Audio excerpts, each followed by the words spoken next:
my name is Maya Craig and I'm an intern at the Australian Institute of International Affairs, Queensland. We are a non-for-profit organisation that aims to engage Australians in international affairs. And today we are very fortunate to be joined by His Excellency, Mr. Arturo Cabrera Hidalgo, the Ambassador of Ecuador in Australia, New Zealand and Fiji. Firstly, we'd like to thank you so much for joining us. We're very grateful for your participation. Thank you. It is an honor to be here in the Australian Institute of International Affairs of Queensland. Amazing, honour to have you. Just to give a brief outline, he's worked in the Embassy of Ecuador in Ankara and the Netherlands. He's completed work for the United Nations and global children's organisations and has been advisor to the Foreign Minister in Ecuador. So firstly, would you be able to highlight your career history and some of the major roles that have led to your current position? Next month, I will have 35 years in the Ecuadorian Foreign Service. Serving as a career diplomat is a true privilege, but it's not easy. Australia is actually my 7th mission. I've been very lucky to serve in wonderful destinations. As you mentioned, first Canberra here in Australia, The Hague, Washington, Switzerland. My last abroad post was already as ambassador in the United Nations. And I've also served in not so wonderful destinations, but referred more to safety, the conditions for the life of my family, but it all adds to the personal and professional experience of being a diplomat. Back in Ecuador, during the time that I've been in Quito, I've served as undersecretary for 3 times. I was Vice Minister of Foreign Affairs and Acting Minister of Foreign Affairs before I came here to Australia, and other positions inside and outside the Ministry of Foreign Affairs. Thank you so much. How would you describe the current state of relations between Australia and Ecuador? I think they are in a very good moment. Some things like the consequences of the pandemic have had the effect of opening many doors on both sides of the Pacific, but especially in this part of the world. It has been possible to make it more visible the great potential of mutual cooperation between our countries and our regions beyond the traditional fields of trade and investment in areas like mining. I have to mention that last year we had political bilateral consultations between Australia and Ecuador in Canberra after many years at the highest possible level. Last year also we created a special bilateral council for trade and investment between Ecuador and Australia, something that has never happened before. We have agreed and we are negotiating several route maps in different areas like safety and security, from virus security to cyber security, on areas like environmental protection, multilateral cooperation, and others. And we are increasing what we already have. Trade has been increased in the last 1.5 year in a very important way. And now we are working towards facilitating group for trade as a first step towards free trade agreement with Australia. Incredible. How do you envision the future of Australia-Ecuador relations and what steps are being taken to realise that vision? Well, I see strategic alliances coming. And I also see a growing relation among regions, not just countries. On one side, Australia, New Zealand, and the Pacific Island countries. On the other, Latin America and part of the Caribbean as well. I see Ecuador specifically as a hub for for companies from Australia and New Zealand. For example, in the area of renewable energies. That's something we're already working on. And I see Australia as a partner for scientific research in different fields, but mainly those related to environmental protection, protection of the oceans, MPAs, marine protected areas. Let's not forget that at this moment, Ecuador is chairing the drafting group of the new UN Convention against pollution in the oceans, especially plastic pollution, with the support of Australia. And like this, there are several fields in which we're working together in the multilateral level, and now we can do it also in the bilateral level. I do think that we are, and we will continue being, what we call like-minded countries. We believe in the Pacific solution of controversies. And as so, for example, at this moment, Australia and Ecuador, we condemn the criminal war against Ukraine. And in the case of Ecuador, we do it as members of the Security Council. We are right to the Security Council with the support, of course, of Australia and all the countries in this area. Actually, we had 191 votes out of 193, which was a record that shows what is the image of Ecuador in the world at this moment. And what are some of the emerging global challenges in diplomacy and international relations? Well, the last G20 summit that finished some days ago in India showed us a world divided. Probably hasn't been so divided since the Second World War. I think that now the international community is starting to see as business as usual the serious crisis with refugees, serious humanitarian crisis, wars that do not end and apparently will never end. And even the war in Ukraine, that is a war in Europe, it's little by little seen as regular news, something that is just happening without recognizing the effects that it could have for the whole world. We need to foresee what could happen if we continue having this attitude. I'm talking about as diplomats, but also politicians and policymakers and the academia and the think tanks. We need to stop this kind of wars. We need to stop the war in Ukraine, and we need to start other wars. We need to start a war against the destruction of the planet. We need to work together and cooperate against this health crisis that could reappear at any moment. COVID was not the first and will not be the last one. We need to fight against cybercrime. We need to declare war against the international organized crime in all the ways that it can be presented.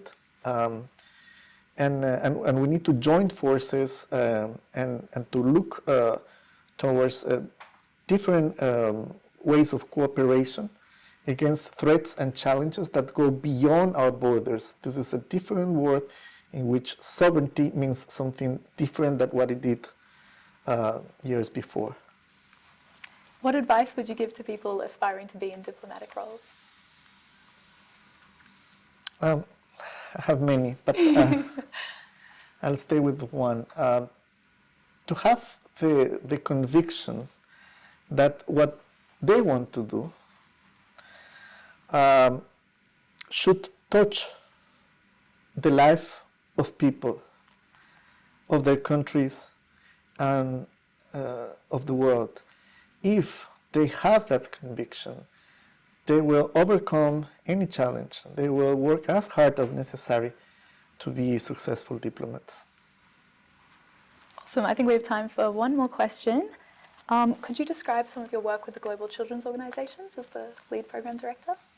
I thank you for that question because that allows me to talk about negotiation and the humanitarian side of diplomacy, which is something that I consider is very important, and sometimes the world, the academia, is not giving much attention as they should. Back in 2005, I had the honor to work at the mission of Ecuador in Geneva. The first time I was there, I was twice.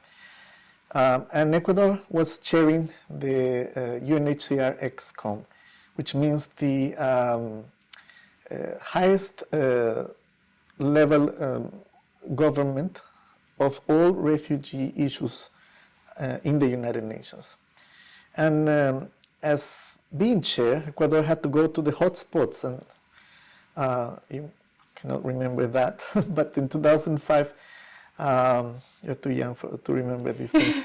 It was Darfur, it was Chad, it was Sudan, and we needed to go there, and we needed to be part of negotiations that, as I mentioned before, really touch the life of people that we could see, people that we were talking with, people we could touch. The same year, and it was probably a good coincidence, probably a consequence of the work that Ecuador was doing in Geneva, we were also chairing the COBE Global Conference on Disaster Reduction. It was 10 years after the terrible earthquake in Kobe in Japan, which meant another phase of humanitarian work that also needs to be negotiated, that also needs to be prioritized, even if it is in a place where there is no oil, there is no possible consequences for Europe, as it was the Syrian war that my second time in Geneva led us to the negotiation of two global compacts, one of refugees and one of on migration, but probably because it was affecting Europe. Sometimes humanitarian aids, humanitarian affairs, humanitarian negotiations do not reach all the places that they must. And in this case, you're taking me 25 years ago. I was already in the Foreign Service. I finished my first mission in Washington. And I was, at that moment, finishing my master's program in my university, in Harvard University, at the Kennedy School. And this NGO, Global Children's Organization, came to Harvard to try to find people who had experience in negotiation, especially negotiation among different communities and international negotiation. At that time, I had the great honor to work on the peace agreements between Ecuador and Peru, because the main advisor of both governments was a professor at Harvard University. What we did is, at that time, go to the Balkans.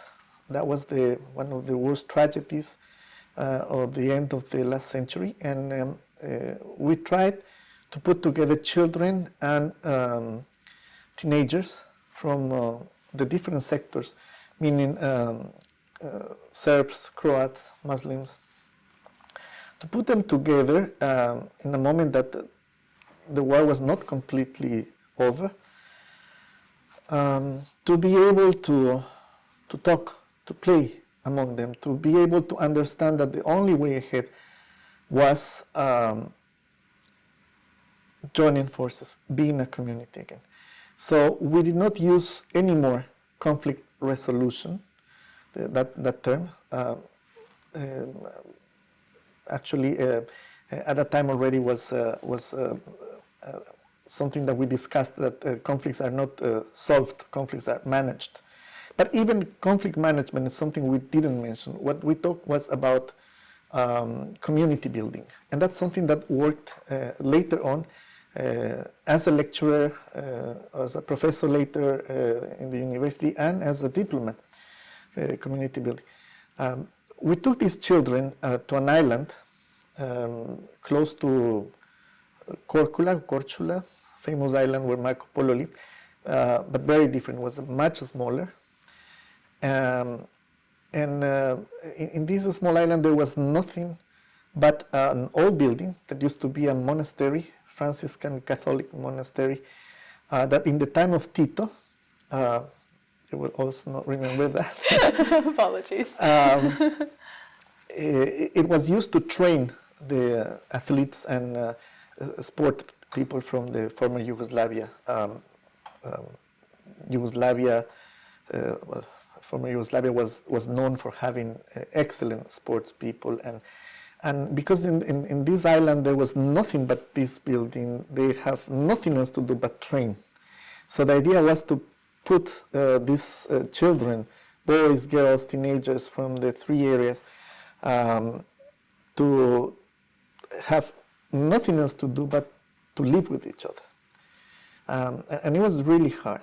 And there were many lessons learned from that experience, because how do you ask a boy to play with another boy